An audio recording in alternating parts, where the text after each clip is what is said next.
Hey, Bob here. It's Thursday, September 18th, 2025. Okay, so this is the guitar that I closed up the other day. You're not going to see my face here. This is a cedar top, custom made rosette with a 1929 Francisco Simplicio copy that I made.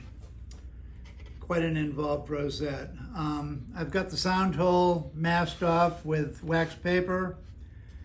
The back has already been chiseled and routed flush to the sides. I still have my tape indicators on the side of the guitar, but at this point I will not be putting the guitar back in the external form as it has been since the beginning of construction. So the only form I'll use from now on is this form right here to hold the guitar in place while I work on it. So now the top is glued on. The top is overhanging by, a 3/16 of an inch all the way around. And I do two things to get that off. First thing I do is this Robert Sorbet chisel. It's a nice big, 1.5 inch chisel, very sharp, and a real solid chisel.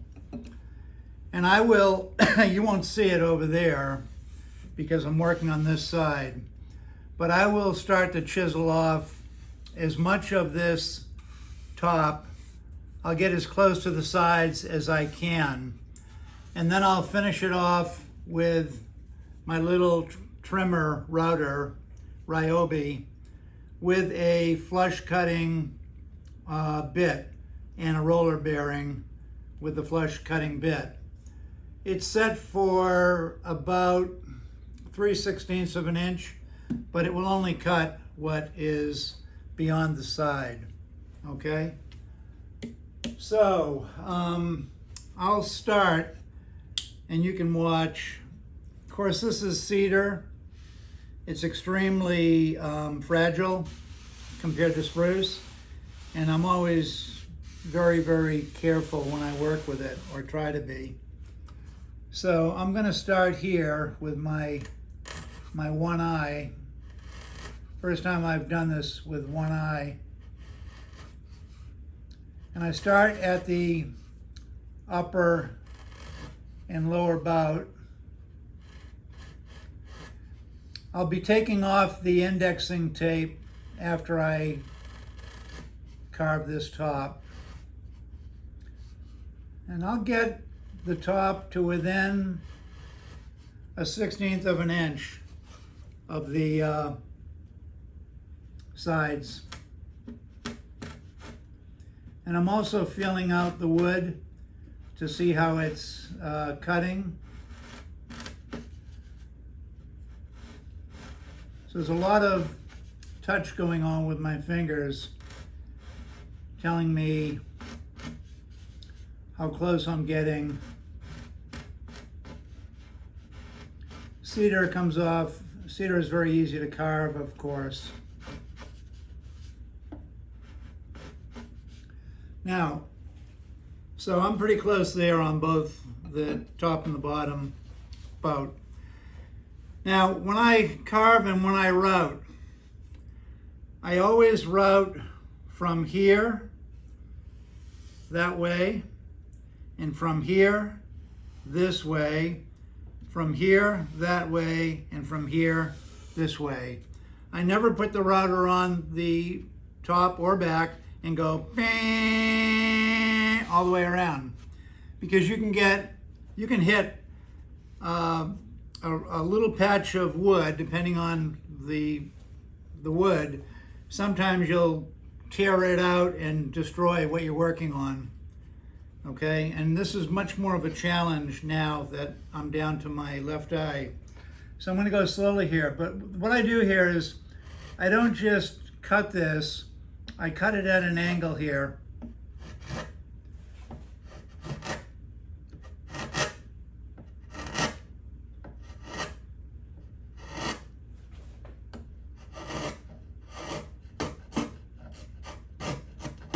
okay? After I cut it at an angle, then I come back and I cut off the thicker part of the angle. So I work each cut twice.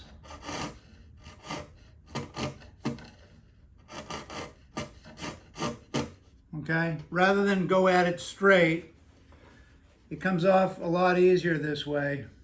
So here we go again.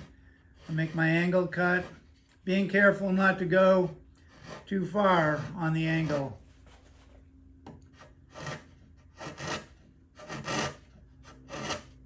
And I'm feeling it as I go along.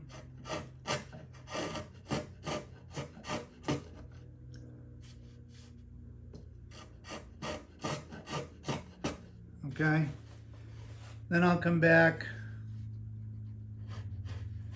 and remove the fatter part of the angle, the part that's left over.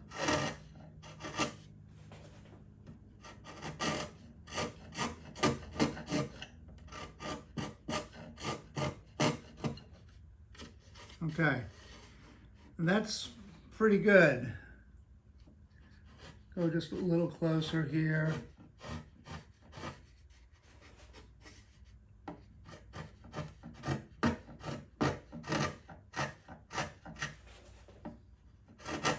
Since I'm only taking off a little bit. I'm not trying to take off a lot at a time. Okay. Now I'll take my gouge, my 220 gouge, and I will come back inside and do the same thing. It's much easier to work the inner cut with a gouge versus working the inner cut with a chisel, especially when I'm going this way. It's easier for my hands. I'm going back to the big Sorby chisel here.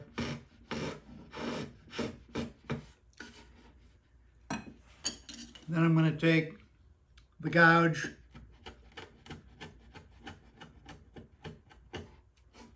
and I'm going to end up with curls like this. I don't know if you can see it.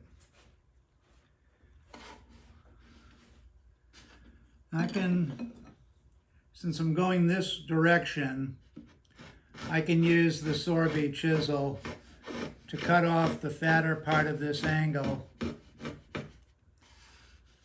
I'm going to go a little more. As I'm cutting, I can smell the western red cedar smell. It's a bit aromatic.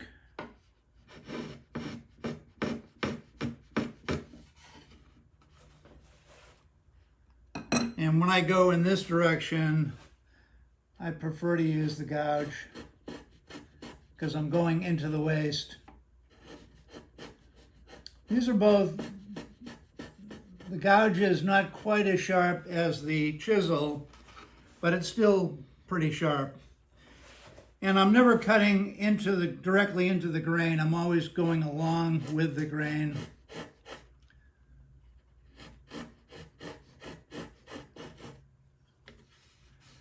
I'm getting it to within a 1/16 of an inch of the side.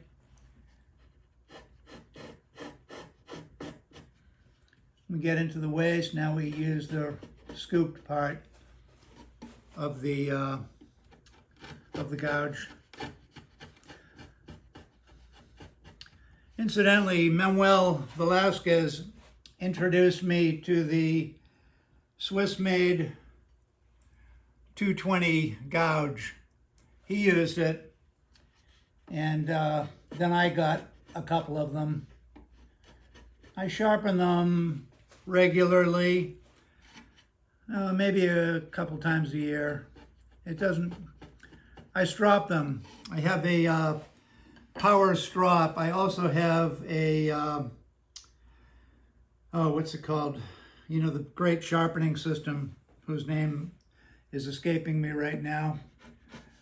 I've got that system, but for a quick strop, I have a round disc with leather, and it goes into my drill press, and I use different compounds on it for a quick sharpen. Okay, now we're going to come around this way, and I'm using my left hand now. Now I'm going to put the angle on it. And also I'm watching how it's cutting. If it's not cutting good, I'll go strop it. I might add, I don't use these chisels for anything other than guitar making.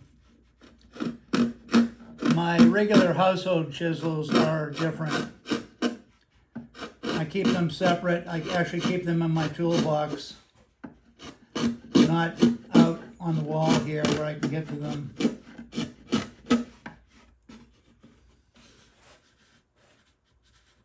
Okay, we're going to bring this in a little bit more.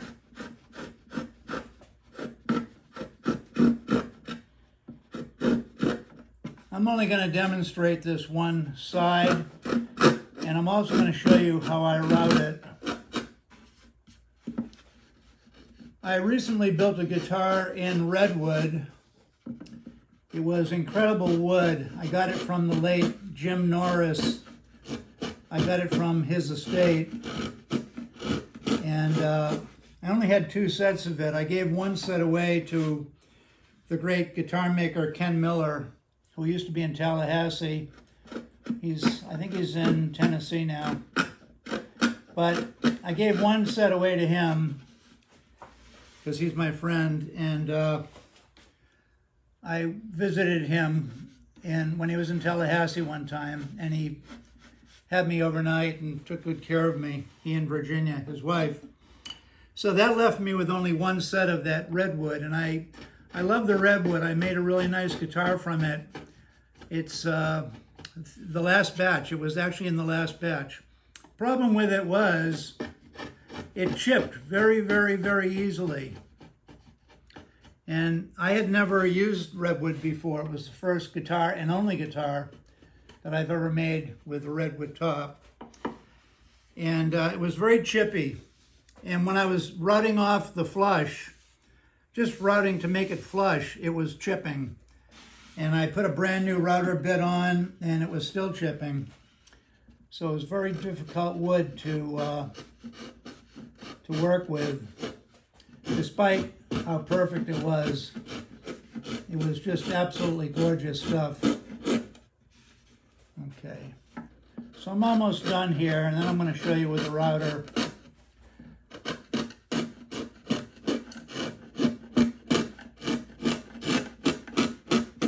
I don't like to cut too deep with the router. It's not a good idea. You tend to sometimes have problems. Some of this wood is very fragile when it's not secured with glue. Okay. That's about as far as I'll go here. I'm feeling it now. I feel pretty good. I can take a little more right here.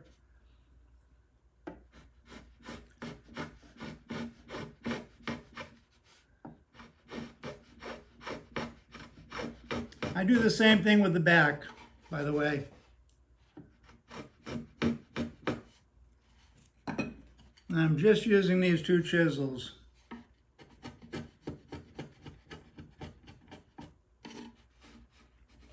Now the more I leave overhang, the more of a mess it makes when I route.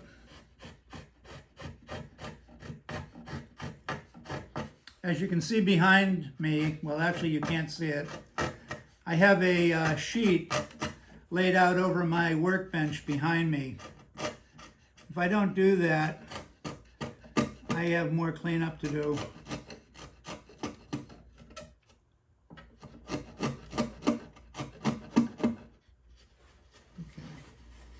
I'm feeling with my hands.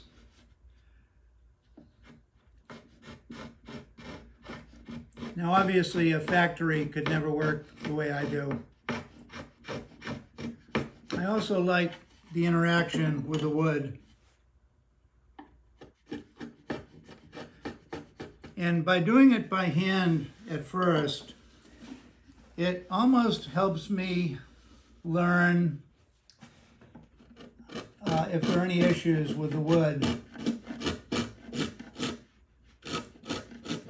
which would help me when I route it. Okay. All right, a little vacuum here.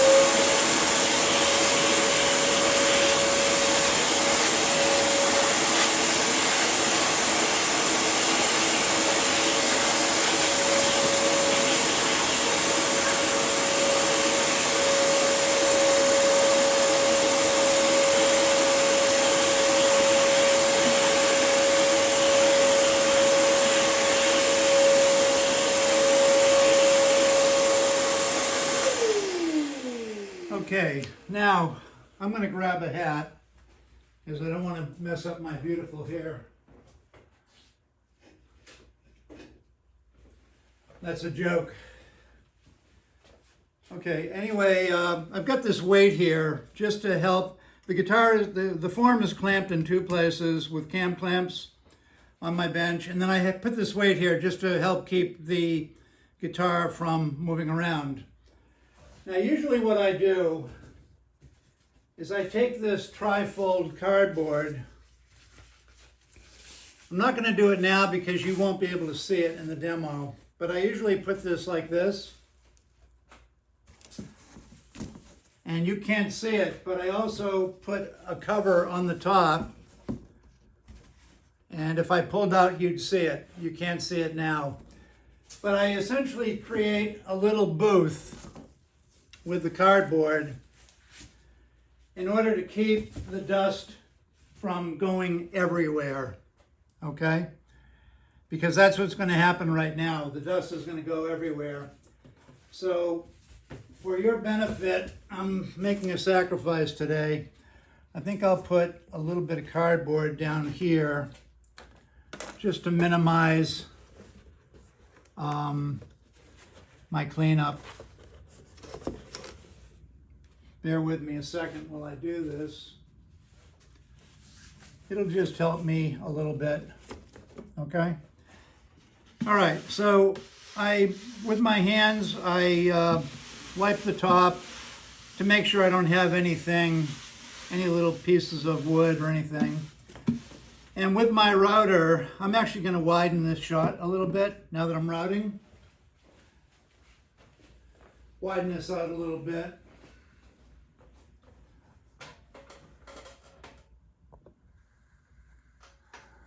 You can see I just kind of covered a bunch of stuff here.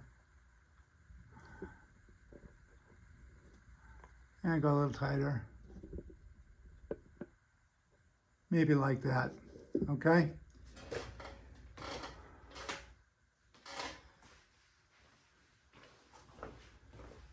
This is by no means a professional video. I've got a block of paraffin wax here, and I rub it on the bottom of my routing base. It helps the router slide. Let me see if I can get one more piece of cardboard to help when I clean up. Okay, I can live with that. All right, so I'm all ready. Just need some air protection. I got these little guys. Matter of fact, Alfredo Velasquez gave me these like 30 years ago. They work pretty good. Okay, so I've got my router plugged in here.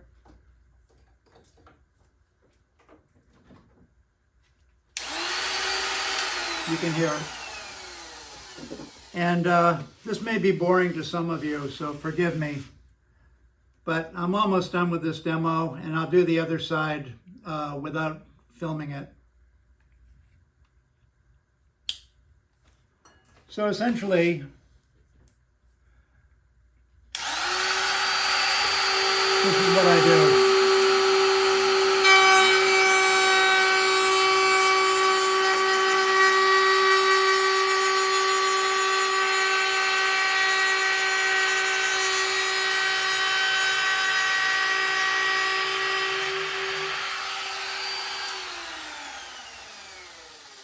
Okay, and I don't get too close to the neck. I'll chisel that away later.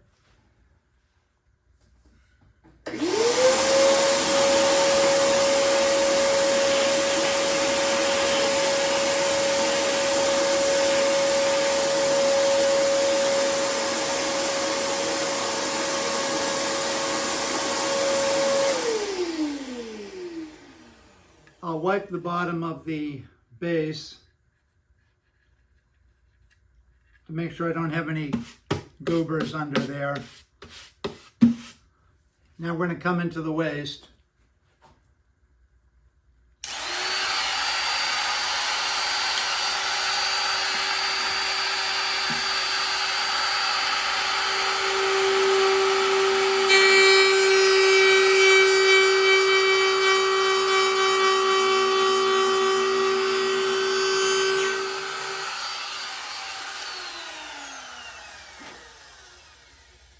Little vacuum.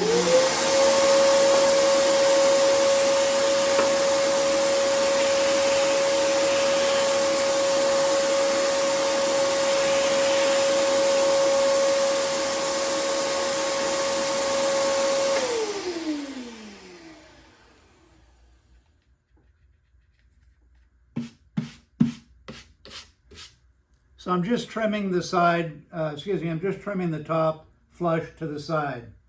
Keep in mind that there's tape on here and it's giving me a false cut because obviously the bearing on the router bit is riding over that tape. So, but what you don't know is after I do this, I'll be scraping with a scraper the edge of the top, and that doesn't really matter. I leave the tape on until the last minute.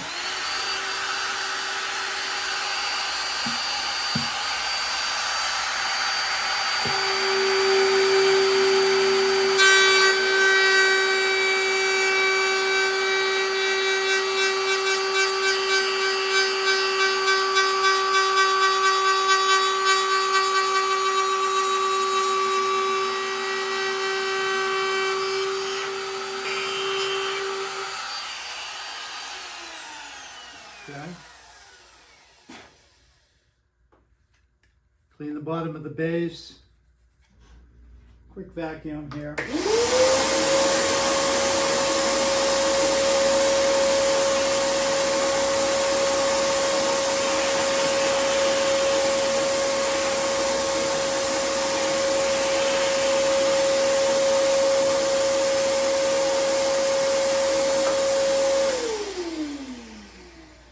Now, of course, I have dust all over the floor from this. Usually I vacuum it up as I work, but for the sake of this demo, I'm just going to leave it alone. I'll take care of it after the movie is over.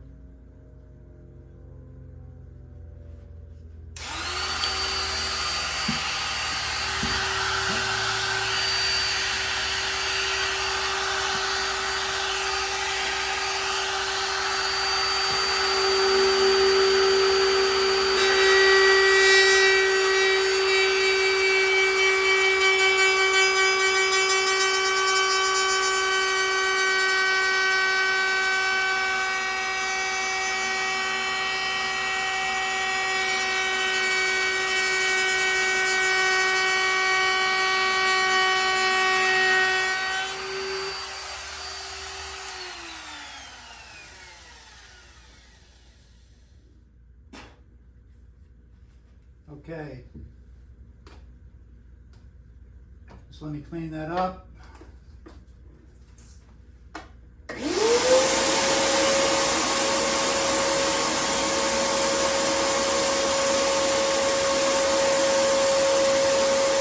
cleanup.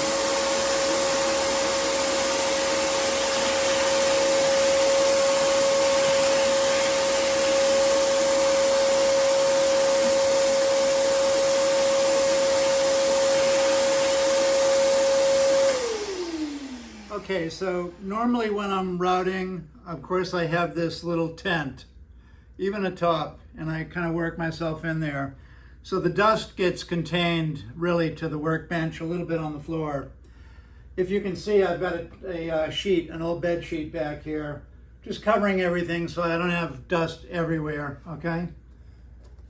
So the next step would be to take a nice sharp piece of 120 grit paper, let's say, and all I'm going to do is get rid of the fuzz going in the direction of the grain, and then rolling the paper over and knocking off the fuzz, okay?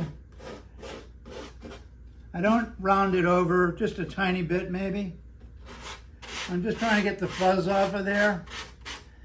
And of course, as I'm doing this, I'm actually hitting my little pieces of tape.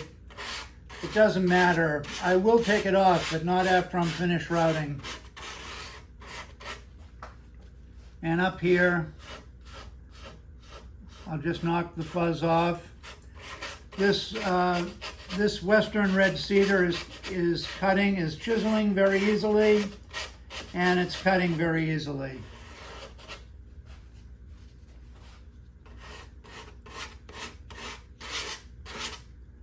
I'm not worried about detail right now. I just want to get the overhang off. I'm not sanding the top with 120. However, after I get this all routed off, the next step that I do is I install the bottom inlay at the center point on the sides. And I've already have it made up, so it's just a matter of routing it out and putting the inlay in. After the inlay is in, I will do my second graduation to this top, now that it's glued on. And I will work the perimeter to loosen it up a little bit, especially from about the middle of the upper bout down, okay? And I'll go in as much as 3 inches with my graduation. I'll take about, let's see here, how many, let's work in, if you worked in millimeters, I'll probably take 2 to 3/10 of a millimeter, 0.2 or 3 millimeter. So I'll take off enough to make a difference, but yeah, right now these are about 3 millimeters thick at the edges, approximately 3 millimeters. And I might take it down to 2.8 around the edges, 2.9, just a little bit, because it's not my final graduation. It's only my second graduation, but I will take it down from about 3 millimeters around the edges. Keep in mind the center is about 3.4 and up here is about 3.4. Okay, but I've already graduated around here before I glued it on, and I'll make my second graduation after I put in the bottom marquetry where the sides meet at the bottom. Okay, so that's about it for now. I will do the other side, and then I'll take the tape all off, and with a scraper, with one of my scrapers, I will put the guitar in a vise, and I will scrape, making sure that I get the sides flush, I will get the edges of the top flush with the sides. I'll do the same thing to the back. I have not scraped the edges of the back flush to the sides yet. I've routed them, but don't forget the tape is on, so it's not allowing the router to cut all the way to the side. It's kind of skipping from one piece of tape to the next, okay? And I think that's all I wanted to discuss in this. Yeah, get that burr off. You want to get that burr off. Also, before I start cutting with my router, I clean the bit with lacquer thinner in a paper towel, folded little piece of paper towel, and I get the thing wet with lacquer thinner, and I wipe the tar off from routing the rosewood the other day. When I routed the back off, there was some tar on the blade, and I cleaned that off, make sure I have a nice sharp edge on this router bit. It doesn't have to be super duper, but it should be very sharp regardless, because as evidenced by that redwood top, it was very picky, very finicky is the word. And I was lucky to get through it without tearing it apart. It was just very strange wood. Okay, also I've wet this top before to put some humidity back into it. I take a little paper towel, wet it with water, and wipe it on. So the reason I'm saying that, it raises the grain, of course, but I can actually feel the grain being raised here. You can almost hear it. And there is the dome in the top. I can feel it. That's what I want. It's about a 1.5 millimeter dome, maybe 2, but it's more like 1.5. It's definitely slightly domed this way and always, just a little bit. Also, keep in mind that this area, this crossbar under the top is actually concave to pull the top down a little bit, so when the fingerboard's glued on, it doesn't go over a hump. It pretty much stays fairly straight. And when I put the fingerboard on at a later time, I have to take very little ebony off the bottom. Matter of fact, I just do it with a scraper and sanding block.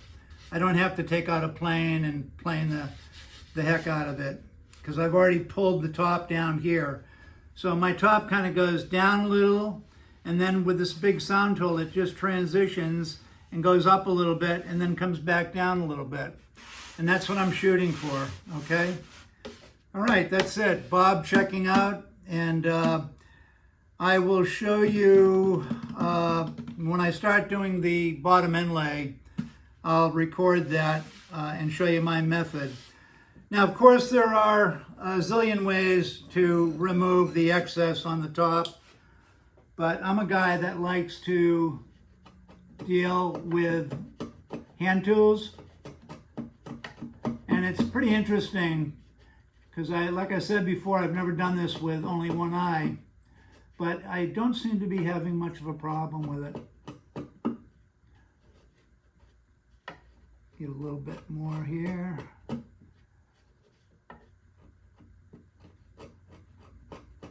It's all about trying to achieve perfection. One other thing I wanted to warn everybody, and I'm sure you do the same thing. Whenever I'm working on a top, very seldom do I hold a chisel over the soundboard. I stay the hell away from the soundboard. I try to never hold anything over it. And when I'm working on a soundboard, if I'm working on somebody's guitar or whatever, my wife was a nurse for 45 years, so I have all these surgical towels. And whenever I'm working on somebody's guitar, somebody's top, if I'm working through the sound hole to work inside the guitar or whatever, I'm kind of like a surgeon. I'm always, covering everything. I don't care, here's the fingerboard, that doesn't matter.